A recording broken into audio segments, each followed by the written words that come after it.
नमस्कार, मैं हूं राजीव रंजन। 24 मार्च से 3 मई तक लॉकडाउन 2 चरणों में रहा और आपने जहां कहीं भी लंबी लाइनें देखी होंगी वो खाने के पैकेट के लिए थी। लेकिन जैसे ही 4 मई को शराब की दुकानें खोली, पूरा मजमा, पूरी लाइन शराब की दुकानों के सामने लगी। हालत ये हुई कि कई जगह शराब की दुकानों को बंद करना पड़ा। माहौल क्या है मैं आज आपको बताएंगे कि रेड जोन दिल्ली नोएडा में छूट मिली तो क्या माहौल था।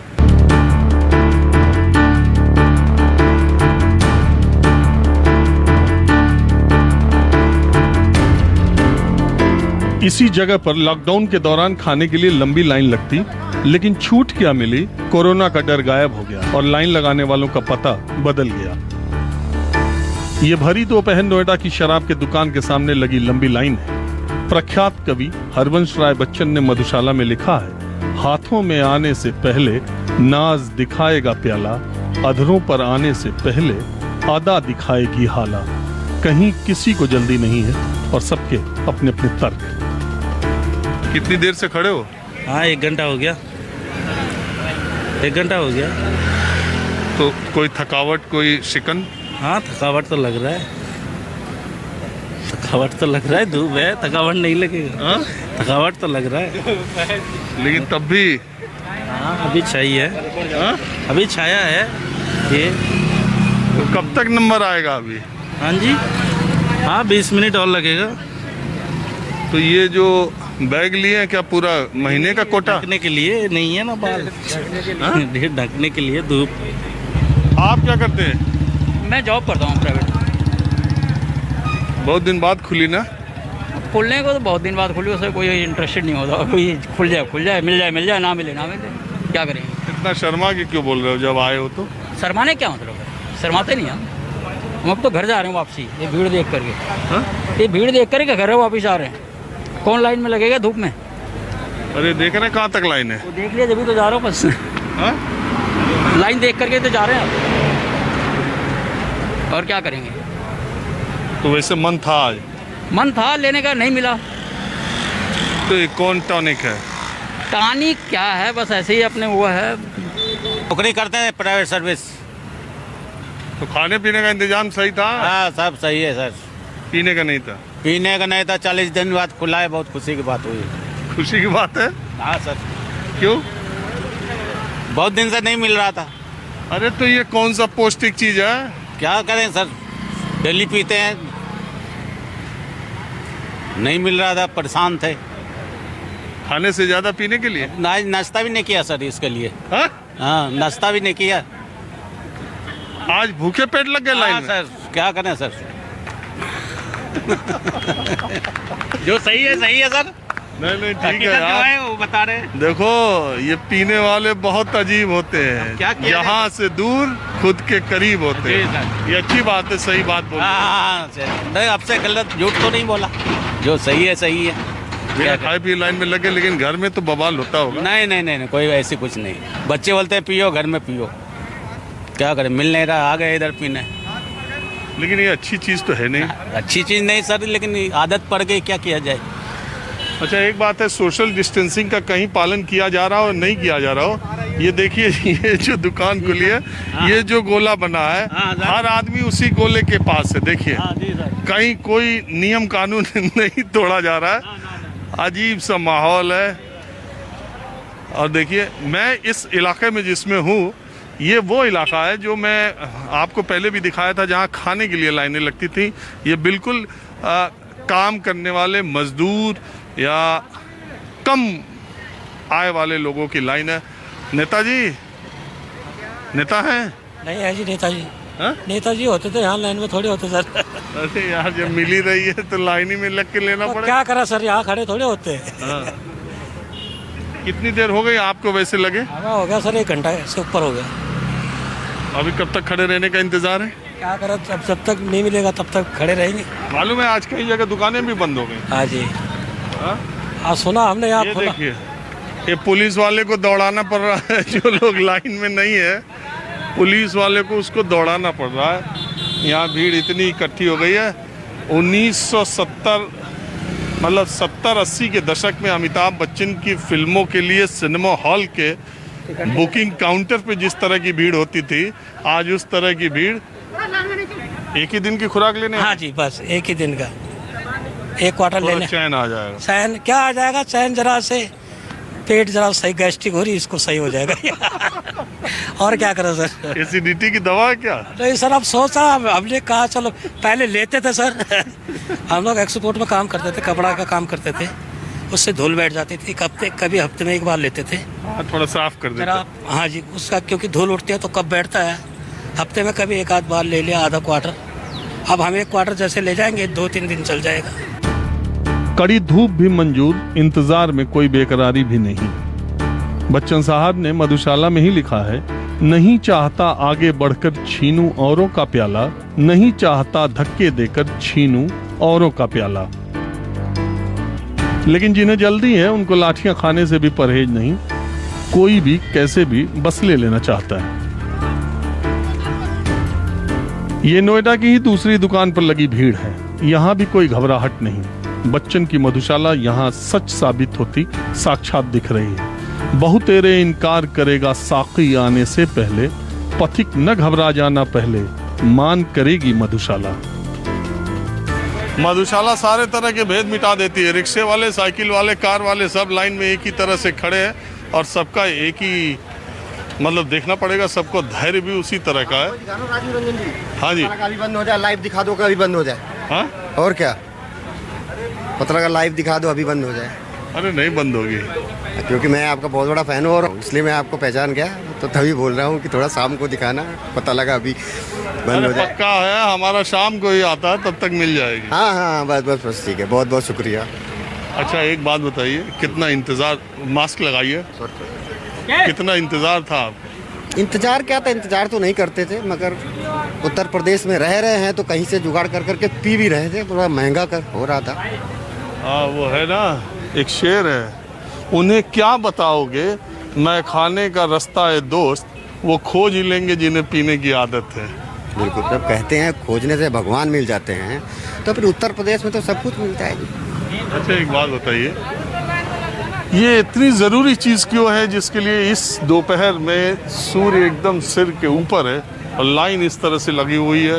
लोग, ऐसी बीमारी है, सोशल डिस्टेंसिंग की बात है, जहाँ ज़्यादा लोग रहें वहाँ न जाएं, तब भी नहीं, ज़रूरी नहीं है। क्या होता है, अब हर कोई तो एक सिर्फ नशा करने के लिए पीता नहीं है, बस हम लोग इसलिए पीते हैं कि थोड़ा शाम को रिलैक्स होकर सो जाए। नींद शौक है ये तो इतनी, ये लॉकडाउन की रातें बड़ी भारी बीती क्या? बिल्कुल भारी थी। कभी जाते थे, वाइफ सब्जी लेने जाती थी तो भाई सोचना पड़ता था कि भाई पहले हाथ धो, या क्या छुए क्या ना छुए, लिफ्ट में किस चीज़ से लिफ्ट खोलें, अपना खुद का दरवाज़ा कैसे खोलें। तो डर तो है और डर होना भी चाहिए सबके अंदर। नहीं, ये जो मिली नहीं, मेरे को तो मिली है। मैं देख रहा हूँ यहाँ सब तरह के लोग लाइन में एक ही साथ खड़े हैं। सर अब क्या करें, तो मजबूरी है। अगर अरे ऐसी भी क्या मजबूरी है? सर अब मजबूरी है तो सामान लेना है तो सबके साथ ही लाइन में खड़े होकर लेना है। नहीं, ये खोल के ठीक किया या और दिन बंद रखना चाहिए? नहीं सर, खोल के ठीक किया। जो अभी तक काला बाजारी चल रही थी उस पर तो रोक लगेगी। लोग कहते थे मिल रहा है सामान, उस पर रोक लगेगी। ठीक किया सर। रेवेन्यू इकट्ठा होगा गवर्नमेंट के पास तो मदद करेंगे लोगों की। अच्छा, आप रेवेन्यू के लिए ले रहे हैं या? नहीं, हम तो अपने लिए ले रहे हैं, तो हमारे लेने से गवर्नमेंट पे रेवेन्यू तो इकट्ठा होगा ना सर। हाँ सर, मगर ये बात जरूर है कि इस पूरे लॉकडाउन में मैं निकल के देखता रहा सड़कों पे, जहाँ जहाँ मैंने देखा जितनी खाने की लाइन थी उससे लंबी लाइन इन दुकानों पे लगी है। ये तो है ही सर, बिल्कुल है। क्योंकि लग रहा था जैसे लॉकडाउन ऐसा था ना सर, खाना तो मिल रहा था, ये मिल नहीं रहा था, तो इसलिए लोग इकट्ठा निकल के आए। अब ये तो ये है कि पूरा खोल के रखें तो ठीक है। अच्छा, अब वैसे आप करते क्या? मेरा सर बिजनेस है अपना। देखिए, इनको मिल गई है। कितनी देर खड़े रहे? 2 घंटे। हाँ? 2 घंटे खड़ा हुआ। एक आदमी को कितनी मिल रही? 2। तो कितनी ली? 1 ली। एक क्या उम्र है तुम्हारी? 25। तो क्या जरूरी है? ये दूसरे के लिए है। वो मेरे को लाइन वो चला गया, रूम पे चला गया, मैं खड़ा हो गया। देखिए क्या है कि इसको लेने के लिए जो लोग आए हैं वो सपोर्टिंग स्टाफ भी ले आए हैं। धूप ज़्यादा हो जा रही है तो जो साथी है उसको खड़ा कर दे रहे हैं। ये देखिए कारें खड़ी हैं, बाइक्स खड़ी हुई हैं और ये लोग वो हैं जो सपोर्टिंग स्टाफ में हैं। अगर एक को गर्मी ज़्यादा लग जाए, कोई दिक्कत हो, फिर दूसरा उस गोले में खड़ा हो रहा है। और देखिए बहुत ही तन्मयता से, बहुत ही शांति से ये लाइन लगी हुई है। नोएडा के हर इलाके में, दिल्ली में इतनी भीड़ हो गई, दुकान बंद करना पड़ा। गाजियाबाद में प्रशासन को अपना आदेश वापस लेना पड़ा, दोपहर बाद ही दुकान बंद हो गई। ये ठीक हो रहा है? अब ठीक आप किस तरह से कहोगे, मतलब ये लोगों को खुद ही पालन करना चाहिए कि डिस्टेंसिंग फॉलो करें। अरे खूब कर रहे हैं, इतनी तो कहीं नहीं किया। तो वो तो करेंगे आप किसी की, फिर अब हर किसी की अपनी इंडिपेंडेंस भी है कि आप किसी को प्रोडक्ट इस तरह से बंद भी नहीं कर सकते। लेकिन हाँ, लोगों को खुद भी फॉलो करना चाहिए कि इस तरह से ज़्यादा भीड़ ना करें, आराम से लें। अच्छा देखिए, मैं लाइन में देख रहा हूँ, इसमें किसी तरह का विभेद नहीं है, ना अमीर गरीब का, न जवान का, न बुजुर्ग का, और कोई शोर नहीं, कोई हल्ला नहीं। हाँ, तो शांति से सब लोग लगे हुए हैं, तो यही एक चीज़ है जो कंट्री को जोड़ती है, कह सकते हैं मजाक में। लेकिन हाँ, प्रशासन को भी ध्यान रखना चाहिए। यही एक चीज़ है जो कंट्री को जोड़ती है, एकता के सूत्र में। नहीं, ये तो नहीं, सिर्फ यही नहीं है। लेकिन हाँ, लोगों को भी ध्यान देना चाहिए कि बहुत ज़्यादा भीड़ ना करें, आराम से लें। अगर ले रहे हैं तो ठीक से लें, वरना तो कोई बात ही नहीं। हरबंश राय बच्चन की लाइनें है ना, मंदिर मस्जिद बैर कराते, मिलन कराती मधुशाला। तो चलिए, माहौल क्या है, मैं अब आपको दूसरी जगह ले चलते हैं। किसी भी राज्य सरकार के लिए रेवेन्यू जनरेशन, राजस्व जो आता है वो आबकारी और स्टैंप ड्यूटी से आता है, यानी शराब की दुकानों से और रजिस्ट्री जो प्रॉपर्टीज़ की होती है उससे। आपको पता है लॉकडाउन के समय भी उत्तर प्रदेश ने रजिस्ट्री विभाग खोलने के आदेश दिए थे। नोएडा का रजिस्ट्री ऑफिस जो है वो 3-4 दिन खुला था, फिर जिलाधिकारी ने रेड जोन होने की वजह से बंद कर दिया था। वो भी आज खुला है और मेरे साथ दोनों जो रजिस्ट्री विभाग के बड़े अधिकारी नोएडा के हैं, DIG साहब और AIG साहब, ये दोनों लोग हमारे साथ मौजूद हैं। मैं आपको ये बता रहा हूँ कि आपने वो दृश्य देखा है जहाँ से मैं आया हूँ। अब रजिस्ट्री में क्या हुआ है, मैं ये आप लोग ऑफिस खोले हुए हैं, आए हुए हैं, पहले भी खोला था। मैं सिर्फ ये जानने के लिए आया हूँ कि आप तो इस रीजन के सबसे बड़े अधिकारी हैं। कौन कौन सा जिला आपके अंदर में आता है? गौतम बुद्ध नगर और बुलंदशहर।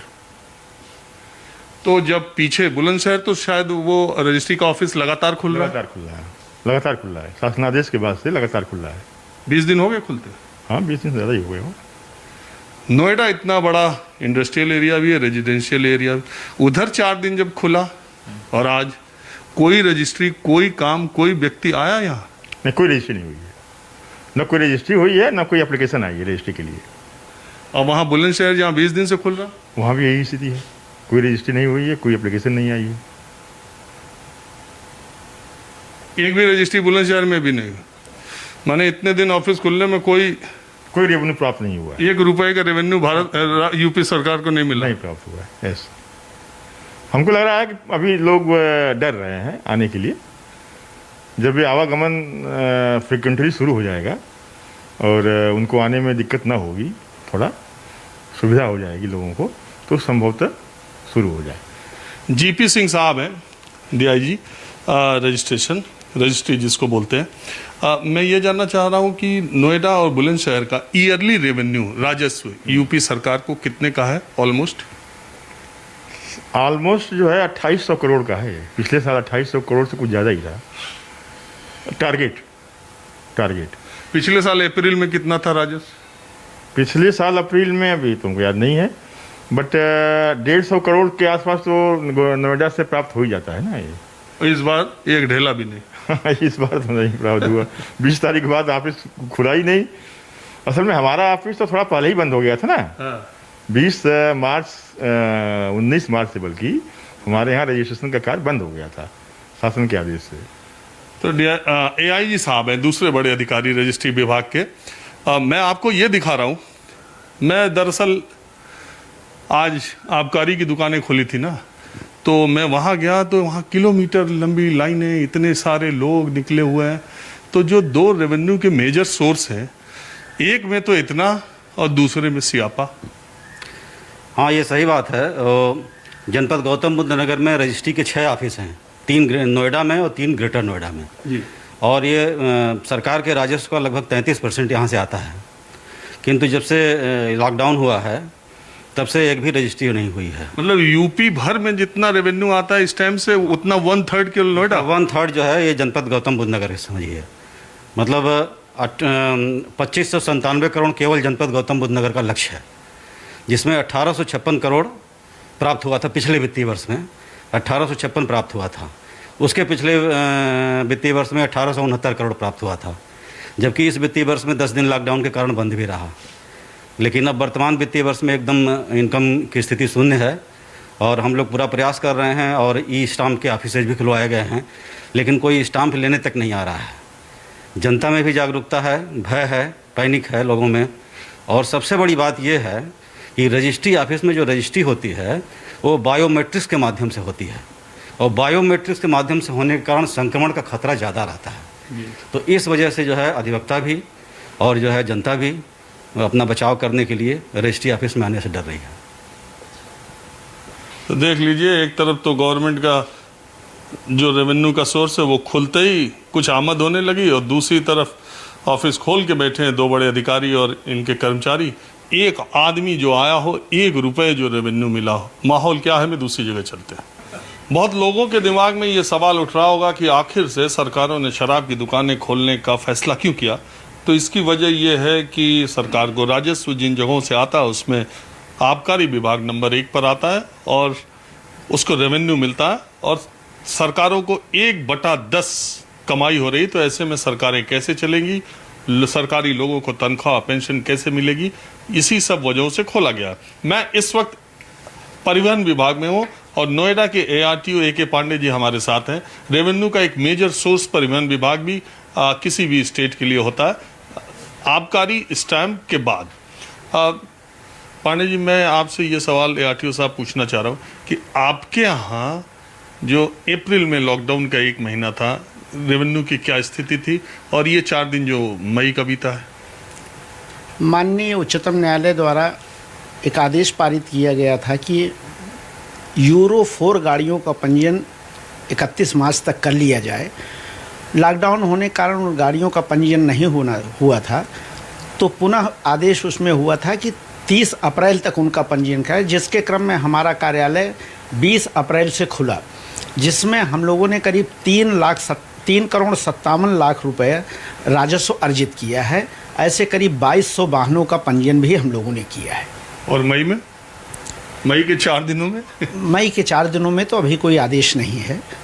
आम जनता के लिए अभी दफ्तर हमने नहीं खोल रखा है। तो मतलब कोई रेवेन्यू जनरेशन नहीं, 4 दिन में कुछ नहीं? जी नहीं, ऑनलाइन अब जो जमा हुआ होगा वो अलग का है, लेकिन कार्यालय में अभी जनता के लिए कोई कार्य नहीं हो रहा है। अच्छा, दूसरा सवाल मेरा ये कि आमतौर पे अप्रैल का महीना जो होता है उसमें कितना रेवेन्यू, कितना राजस्व आपका टारगेट रहता है?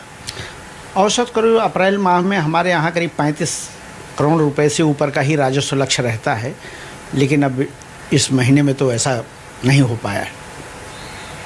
तो अभी चूंकि जनता के लिए तो ऑफिसेस खुले नहीं है जी, या ऐसा आदेश है कि दफ्तर में अपने सीमित कर्मचारियों के साथ अभी हमने दफ्तर खोल रखा है। फिर जैसे ऊपर से सरकार, प्रदेश सरकार द्वारा या हमारे परिवहन आयुक्त द्वारा जो गाइडलाइन प्राप्त होगी उस हिसाब से काम किया जाएगा। और अब ये देखिए, नोएडा की तीसरी दुकान है, यहाँ भी वही हाल। प्यार नहीं पा जाने में है, पाने के अरमानों में, पा जाता तब हाय न इतनी प्यारी लगती मधुशाला। राजीव रंजन, न्यूज़ 24 नोएडा।